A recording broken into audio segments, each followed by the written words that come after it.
जी sir, यहाँ पर सवाल में हमारे पास ये कहा गया है कि एक हमारे पास हॉलो स्फीयर है, राइट सर, और हॉलो स्फीयर का मास है m और रेडियस है r, और वो बेसिकली तो रखा हुआ है ऑन दी हॉरिजॉन्टल प्लैंक, और प्लैंक का भी मास है m और लेंथ है l, और प्लैंक रखा हुआ है बेसिकली स्मूथ हॉरिजॉन्टल फ्लोर पर, राइट। और friction between the sphere and the plank जो है वो सफिशिएंटली हाई मतलब है to maintain the pure rolling. The plank is pulled to right with a force of magnitude f। वो दिखाया हुआ है कि राइट डायरेक्शन में f मैग्नीट्यूड के फोर्स से पुल किए हुए हैं। तो हमें फिर सारे पैरामीटर्स बताने हैं, ठीक है सर। तो हमने मान लिया है कि जो प्लैंक है वो बेसिकली हॉलो स्फीयर पर स्टैटिक फ्रिक्शन फोर्स लगा रहा है, Fs लगा रहा है फॉरवर्ड डायरेक्शन में।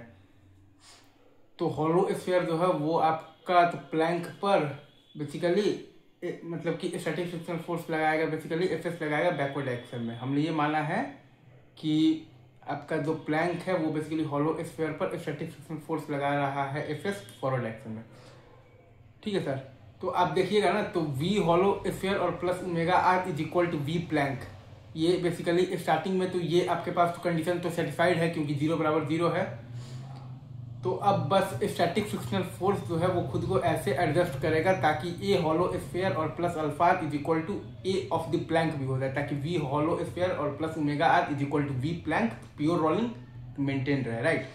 अगर आप देखिएगा तो बेसिकली V हॉलो स्फीयर और plus omega are is equal to V plank तो स्टार्टिंग में ही मेंटेन है 0 बराबर 0। तो अब बस स्टैटिक फ्रिक्शनल फोर्स अपने आप को ऐसे एडजस्ट करेगा ताकि ए हॉलो स्फीयर और plus alpha R is equal to a plank भी हो जाए, और V हॉलो स्फीयर और plus omega are is equal to V plank pure rolling maintain रहे।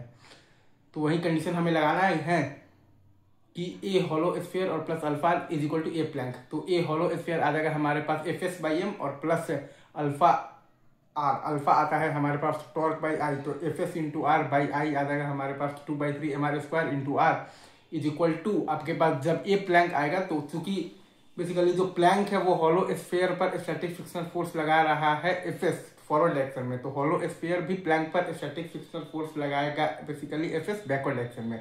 तो ए प्लैंक आपके पास आ जाएगा F माइनस Fs और बाई एम। तो यहाँ से जब आप निकालिएगा ना,